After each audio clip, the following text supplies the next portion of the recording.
Hi guys, so today I'm going to be talking about piercings.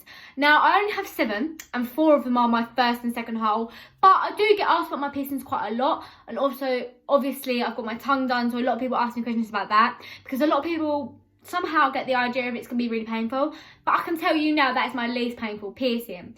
So first thing I'm going to get into is body piercings and facial piercings. A lot of people ask what the age of consent. The age of getting your piercings done without parental consent is 16. If you want genitals, so like your boobs, you gotta be 18. Now a lot of piercers do it younger, but if my piercer said to me, look, I'll pierce you at 14, I'll pierce your nipples, I'd be like, yeah, you can fuck off. Because as much as I want my nipples done, that's not professional of them. Obviously it's all down to the piercer. With parental consent, you can get it at pretty much any age. If the piercer doesn't want to pierce you, then the piercer doesn't want to pierce you. My piercer, she does 12 and plus for parental consent for body and facial piercings. So I can get piercings as long as I've got my mum's consent and my consent, basically. So I have to bring my passport proving that I'm over 12, and my mum has to bring some identification to prove that she is my mum. So yeah, as long as you've got identification, most piercers will do it. A lot of piercers won't do plus. And if I went to a piercer and they were like, okay, I'll pierce you today, and they didn't ask me for ID, that is very like unprofessional. So I would not get pierced by them, because more likely they're going to not listen to one rule, which is getting identification. And if they don't listen to that, there's a chance they're not going to be listening to other ones, which means you could lead to infection. You could not, it could be fine. People might comment and be like, well, my piercer didn't ask for it and I've got it and I'm fine. Yeah, but there's chances. I'm not trying to risk my tongue falling off. Obviously that's like an exaggeration, but I'm not trying to resist pain. I don't want pain. None of my piercings have ever got infected. I had a little keloid bump on my nose because I just I got 2 over myself. I was like, oh, it's my 7th piercing, I know what I'm doing. And I stopped putting salt water on it. Keep cleaning it. Don't want to end up with bumps and disgusting things. So getting on with it, my tongue, obviously, least painful piercing, does not hurt one bit. No, I've never got any of my piercings numbed, because if you get your piercing numbed, you're not going to feel, well, you'll feel a little bit obviously, but you're not going to feel if something goes wrong. You can't say to them, look, that doesn't feel right, like, are you sure you're doing it right, or anything like that. Obviously you'd see blood, you'd see things, but not everyone gets that in front of a mirror. I don't. My piercers, the mirror's to the side of me and I'm facing this way, so I don't sit in front of a mirror, so I wouldn't know. I'd never get a piercing numbed. No point, just deal with it. Obviously I got my tongue done, and I got it done when I was 13. Favourite piercing, least painful, and I changed it to this bar. This bar's a nipple bar. Nipple bars are a little bit smaller, but when you've got quite a small tongue, it's helpful. Nipple bars and tongue bars, pretty much the same thing. Obviously don't get like the really tiny nipple bars, because you can get ones that are like this big. Don't do that. Make sure you've got enough room. But I've got enough room on that.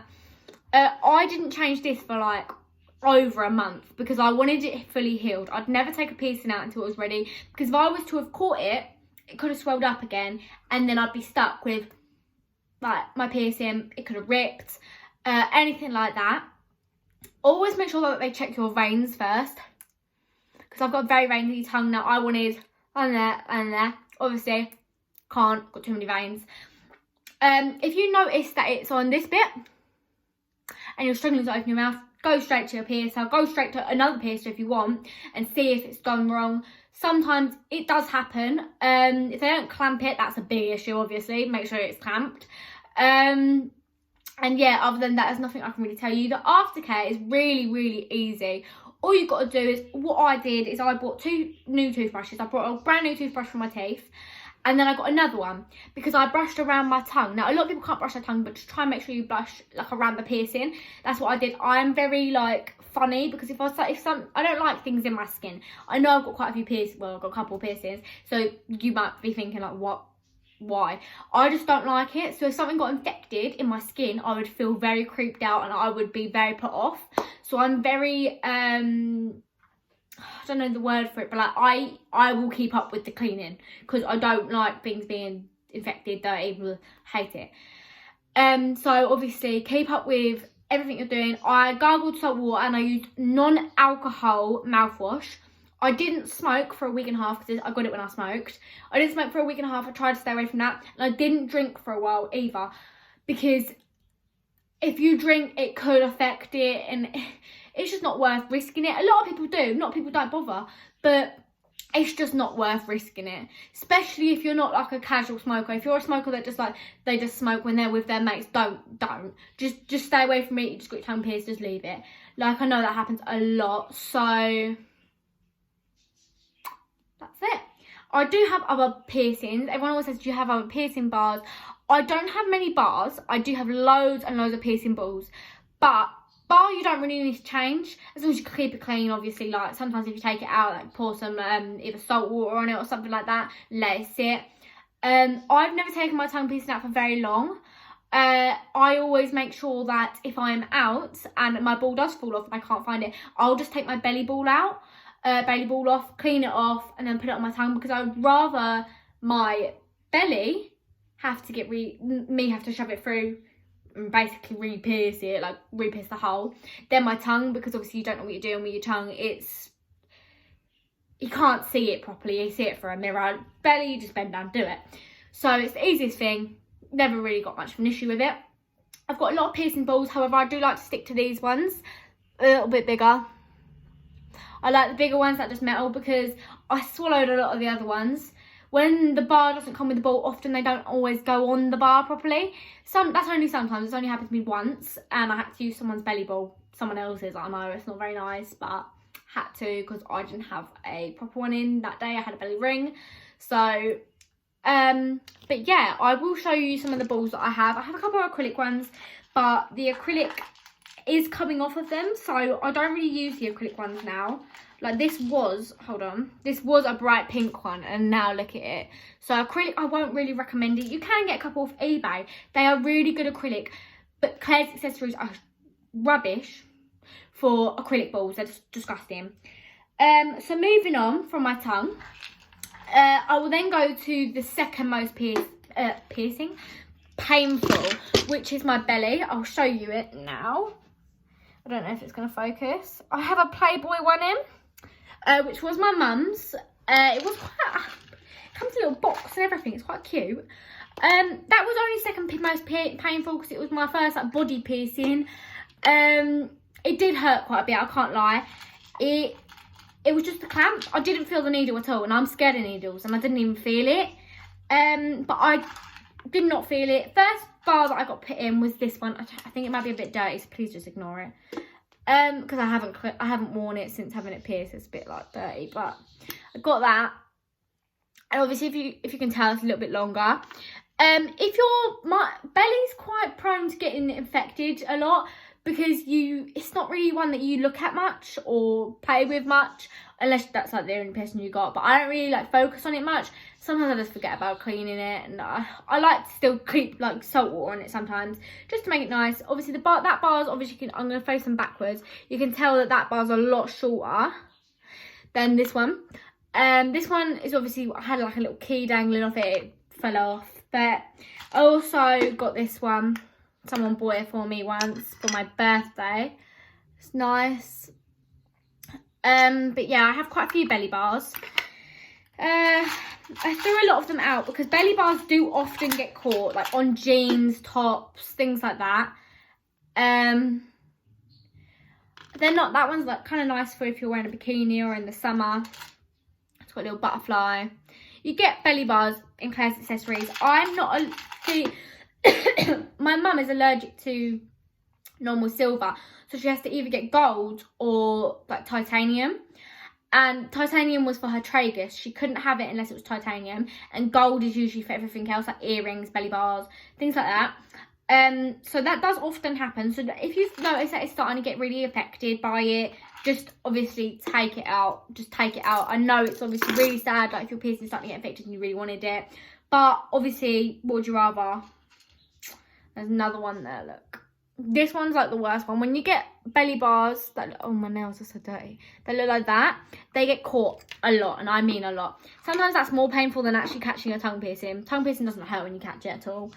Now I don't have many nose studs, but yeah, no, with the belly button Aftercare, it's like nothing. You just spray it with some like saline spray, so that's salt water.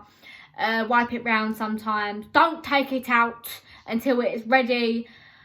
Yeah, don't take it out. Now, with nose piercings, I only just got it done, obviously. Well, not only just, but I got it a while ago now. My nose was pierced with, had this one in first. It's quite a small stud. It's a corkscrew one. So these ones are really bastards to get out, like, and get in. Oh, they're the worst. So I actually changed to an L-shaped one. This isn't the one I got in. I'll take it out in a second.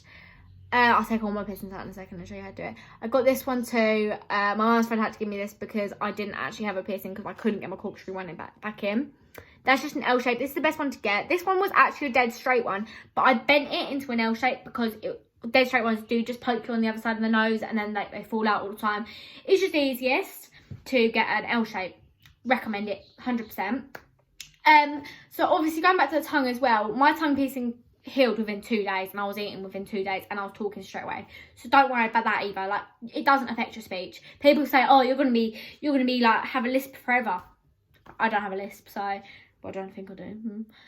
So first I'm going to show you taking out belly one, if it focuses. So you just put your finger there, untighten the ball, pull it out and just pull it out.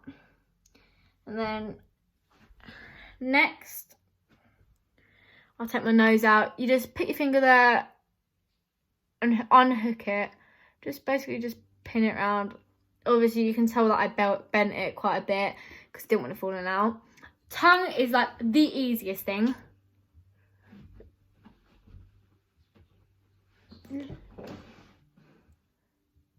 Oh, my bottom ball fell off first. Never mind. If you ever wanted to take your tongue out, it would heal so quick, like. You can't even see it. And even with my nose really well, a little bit, because I've been scratching it a minute ago. But they're all easy to put in, take out. Obviously, I'll show you how to put I'll try and put the corkscrew one in for you, but I'm terrible at it, so I wouldn't even. Yeah, no, I'm not going to put that in. I don't like it. So when I put this one back in, I bend it back to a straight line because it's easier to put in when it's straight.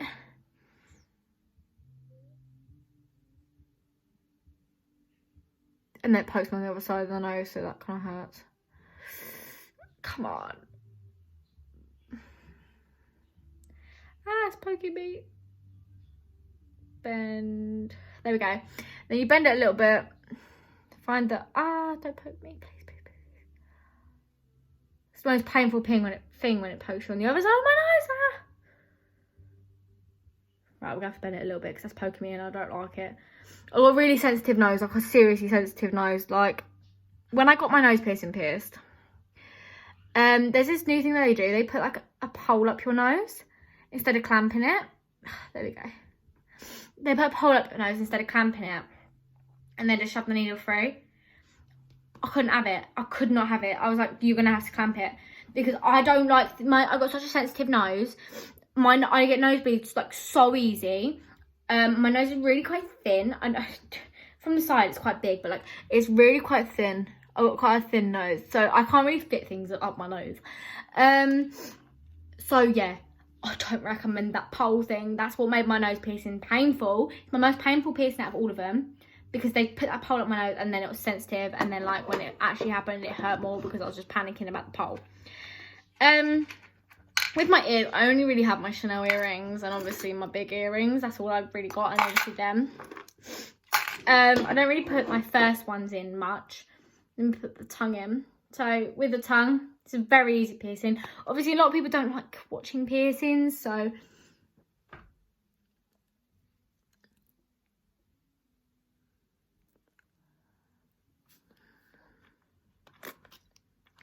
go straight in.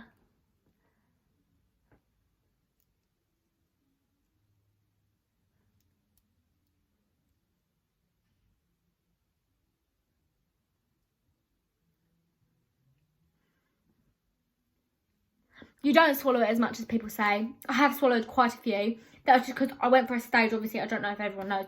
I have really long nails. It's awkward when it falls out and you just want to try and get it in quickly. I'm going to put the belly bar back in now. And belly bars are disgusting. I can't lie. I think they're quite disgusting, personally. I love my belly piercing, but I just feel like when it goes in, it doesn't look very pretty. And once it is in like that, you just screw the ball on. Now, obviously, if you're a fake tanner, you will know the problem with having a belly piercing and fake tanning. Because often, belly piercings are really hard to put back in when you've been fake tanning. It goes over the hole, or it's really hard to take out and unscrew the ball. So, I often changed back to either a longer bar or a more plain bar when I'm back to fake tan, so that I can just quickly whip it out after I've done, put my other one back in, because otherwise it's really awkward and sometimes it gets like gunky and horrible because of fake tan. But that's the only issue with it. I hope this helped. If you've got any like questions, you can obviously ask me. Obviously if you're looking at getting them, I have mine done with a gun. Don't get them done with a gun. Guns can get trapped. They should be banned. They're horrible. Don't get them done with a gun, but I did get mine done with a gun. But yeah, thank you for watching. I hope you enjoyed. If you have any questions, just DM me or Snapchat me. And yeah.